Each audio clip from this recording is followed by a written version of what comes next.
नमस्कार, मी सुवर्णा. नमस्कार, मी स्मिता. धमाल मस्ती आणि रेसिपी चॅनलवर आम्ही दोघेही तुमचं मनापासून स्वागत करतो. सण सुरू झालेले आहेत, आता वेध लागतात ते वेगवेगळ्या फराळाचे. फराळामध्ये आपण बरंच काही करतो, म्हणजे लाडू, चिवडा, करंजी आणि चकली. पण आमच्या विहानने आम्हाला सांगितलंय की पहिलं मम्मा तुम्ही करंजीच करा. तर आजी त्याची करंजी स्पेशल अशी बनवते, म्हणजे आजी त्याची पुडाची करंजी बनवते. तर चला तर मग त्याला लागणारं साहित्य बघूया. हे 2 बाउल नारळाचा चव घेतलेला आहे. साखर, दुधावरची साय, बेदाणे, चारोळे, वेलची पावडर.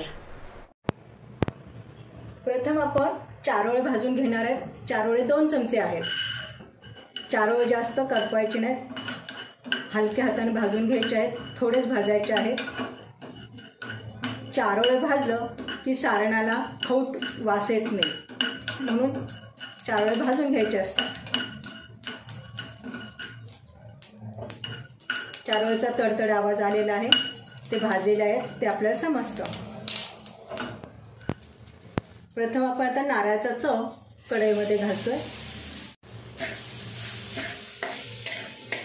हा नारळाचा चव असतो ना, तो ओलसर असतो. थोडा आपण त्याचा ओलसरपणा काढून घ्यायचा आहे. 1-2 मिनिटं भाजून घ्यायचं आहे बस. आता आपण त्यात 1 बाउल साखर मिक्स करणार आहोत. सारण तुम्हाला गोड आवडत असेल तर अजून तुम्ही साखर घालू शकता. आता आपण नारळाचा चव भाजत ठेवलेला आहे, तर ही दुधाची साय आपण मिक्सरमधून फेटून घेऊया.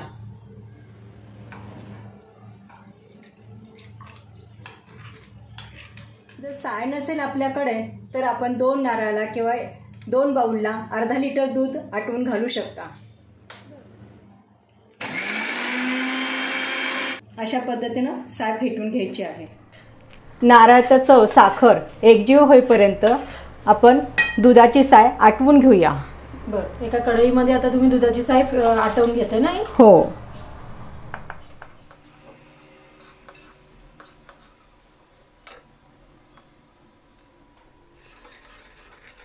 नारळाचं सारण हे घट्ट होत आलेलं आहे.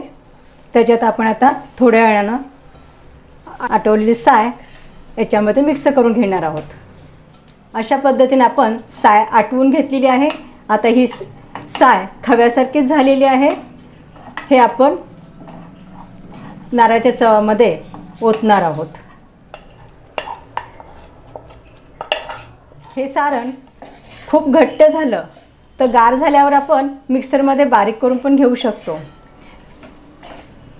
जेवढं सारण घट्ट होईल तेवढं ते टिकायला चांगलं असतं. आईंच्या छोट्या छोट्या टिप्स लक्षात ठेवा आणि अशा पद्धतीने जर तुम्ही करंजी केली तर ती साधारण 1 महिन्यापर्यंत नक्कीच टिकू शकते.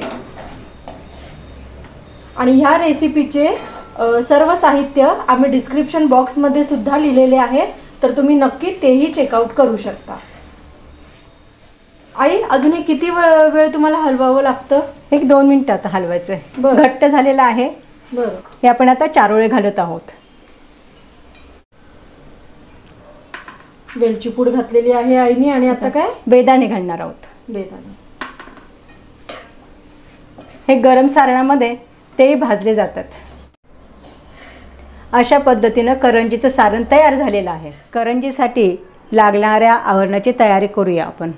बरं, याला लागणारं साहित्य आईने प्रमाणासाठी अशी वाटी घेतलेली आहे आणि या वाटीचंच प्रमाण आता आई तुम्हाला सांगत आहे. 3 वाटी रवा घेतलेला आहे. कॉर्नफ्लॉवर 1 वाटी घेतलेला आहे. साजूक तूप साठ्यासाठी पाऊण वाटी घेतलेला आहे. डालडा मोहनासाठी 1 वाटी घेतलेला आहे. चवीनुसार मीठ आणि करंजाच्या आवरणाला दूध घेतलेलं आहे. पाणी. प्रथम आपण कडल्यामध्ये 1 वाटी डालडा गरम करून घेऊया मोहनासाठी. डालडा गरम होईपर्यंत आपण रव्यामध्ये चिमूटभर मीठ घालून घेऊया.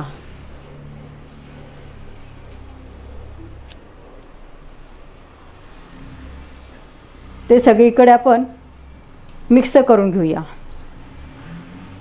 रवा मळून घेण्यासाठी आपण एका बाउलमध्ये रवा काढून घेऊया.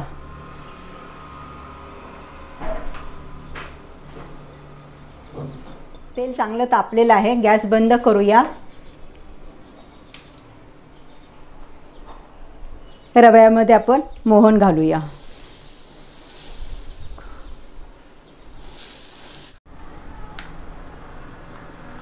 रव्याचा असा मुटका होईपर्यंतच आपण मोहन घालायचं आहे. रवा आता पाणी घालून मळून घेऊया. रवा घट्ट भिजवायचा आहे, त्यानुसार पाणी कमी जास्त घालणे.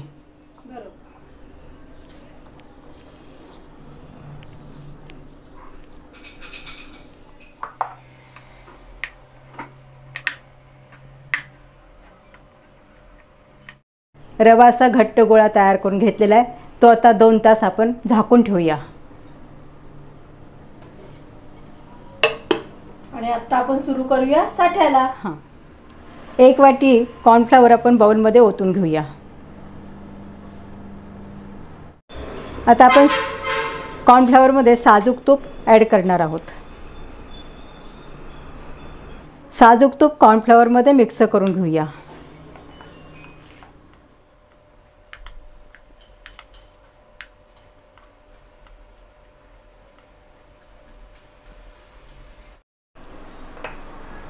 आई, आपण आता 1 वाटी कॉर्नफ्लॉवर घेतलेलं होतं साठ्यासाठी, हो. पण आपल्याला तूप इतकं लागलं नाही. मग काही जणांना प्रमाण कमी जास्त जर झाले तर त्यांना ओळखता कसा येईल की किती प्रमाणात कसं घ्यायचंय?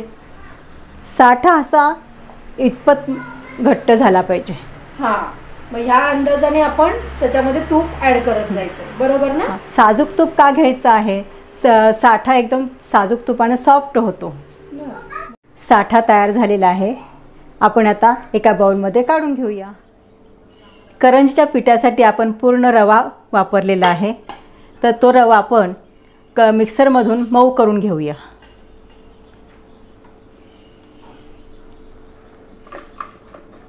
रव्याचं पीठ घट्ट झालं असेल तर थोडं तुम्ही दूध वापरू शकता.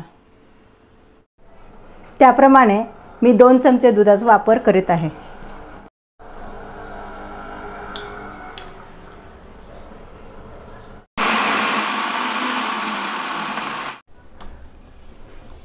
मी आता पोळपाटावर एकदम मऊ गोळे तयार करून घेत आहे.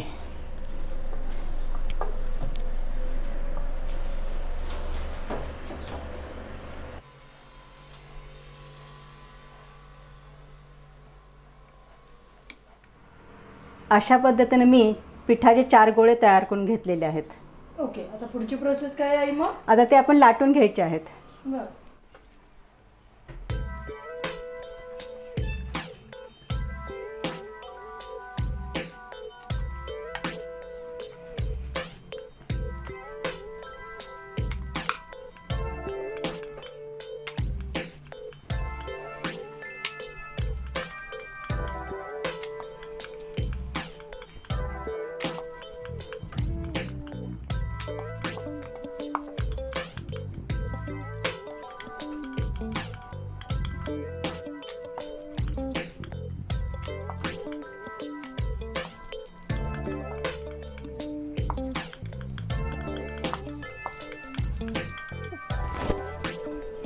अशा पद्धतीने आपण लांबट गोल पोळी तयार करून घेतलेली आहे.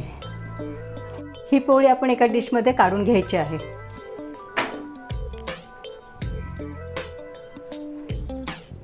अशा पद्धतीनं 4 लाट्या तयार झालेल्या आहेत, तर त्या लाट्यांना आपण साठा लावून घेऊया.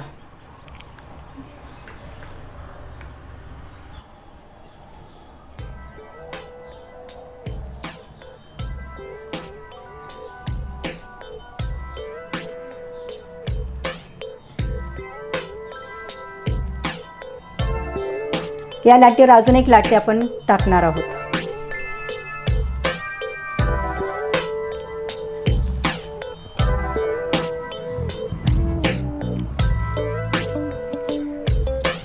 याला आपण साठा लावून घेणार आहोत.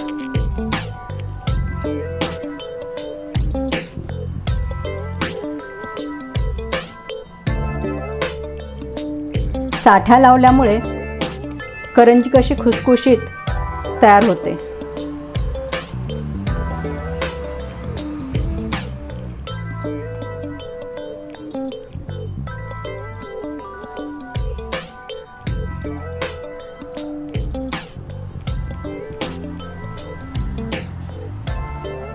साठा अशा तऱ्हेने हा साठा लावून झालेला आहे, तर त्याचे आपण रोल करून घेऊया. रोल जरा दाबून घेऊया, जेणेकरून तो साठा बाहेर येणार नाही.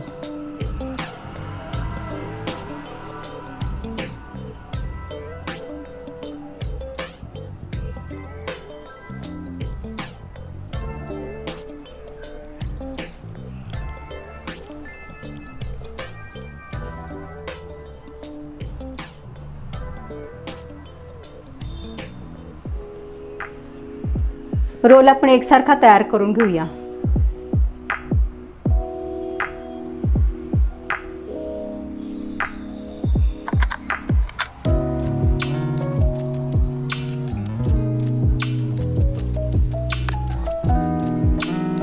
रोल छानपैकी तयार झालेला आहे, त्याचे आपण काप करून घेऊया. हे हलक्या हाताने तयार करायचे आहेत.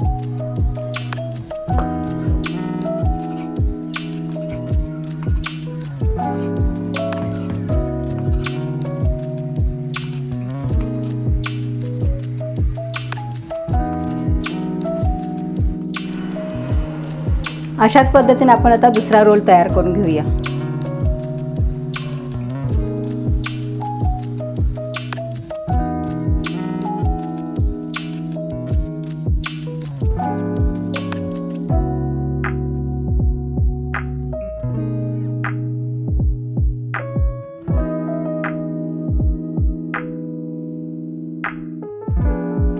अशा पद्धतीने काप तयार झालेले आहेत, पण आपण एक एक लाटी लाटेपर्यंत दुसऱ्या लाट्या वाळू नयेत म्हणून आपण त्याला झाकण ठेवूया.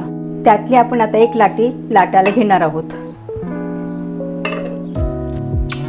लाटी लाटताना एक लक्षात ठेवायचं की लाटी ही तिरकी दाबून घ्यायची, जेणेकरून हा साठा बाहेर येणार नाही.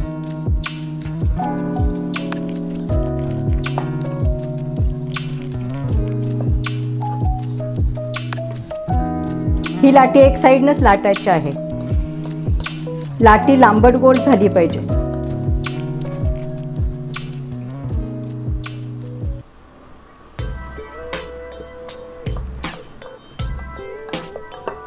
लाटी जरा जडच लाटायची आहे.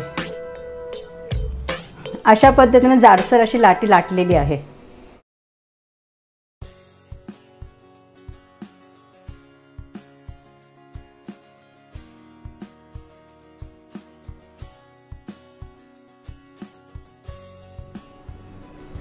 अशा पद्धतीने लाट्या तयार झालेल्या आहेत.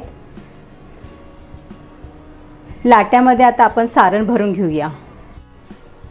अशा पद्धतीने लाटी हातामध्ये घ्यायची आहे, त्यामध्ये सारण भरायचे आहे. सारण अशा पद्धतीने भरायचे, म्हणजे सारण जास्त बसू शकतं. लाटीला थोडं दूध लावून घ्यायचं आहे, म्हणजे चांगले ती घट्ट बसते.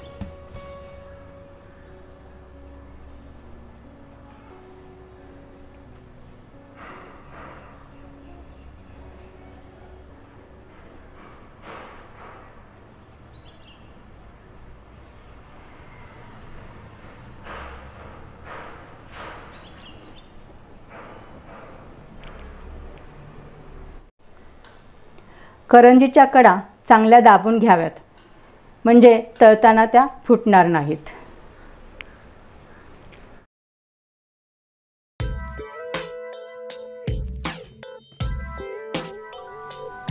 अशा पद्धतीने ह्या करंज्या तयार झालेल्या आहेत, पण त्या आपण आता सुकायला 5-10 मिनिटं ठेवूया.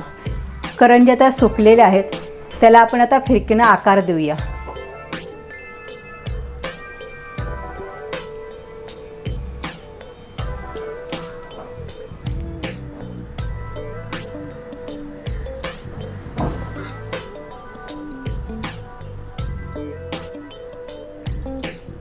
करंजीचा कापल्यावर असा आकार आलेला आहे.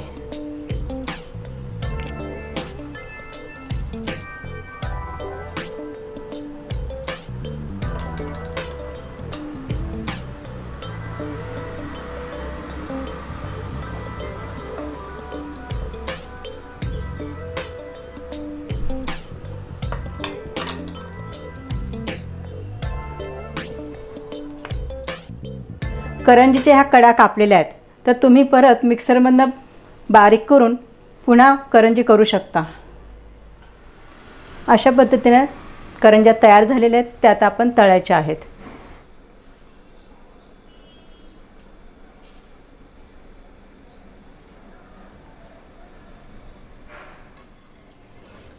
तळताना गॅस बारीक मोठा करायचा आणि करंजीवर असं तेल सोडत राहायचं. करंजी अशा तऱ्हेनं तळून झालेली आहेत, पुडा छानच सुटलेले आहेत.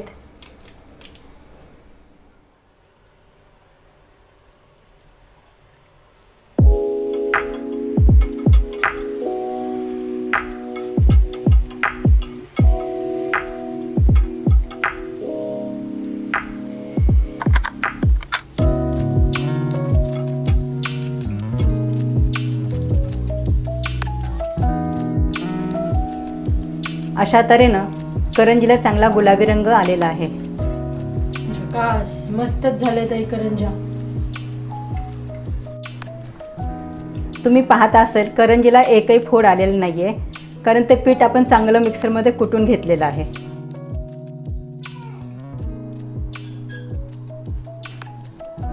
आमची रेसिपी रेडी झालेली आहे. आमचे एक रिलेटिव्ह आहेत मीनाताई, त्यांनी आम्हाला सांगितलेलं की ही रेसिपी प्लीज आम्हाला करून दाखवा. त्यांच्या डिमांड आम्ही पूर्ण केलेली आहे आणि विहांची सुद्धा. तर तुम्ही ही रेसिपी घरी नक्की ट्राय करा आणि कशी वाटली हे कमेंट करायला विसरू नका. थँक्यू. Bye bye.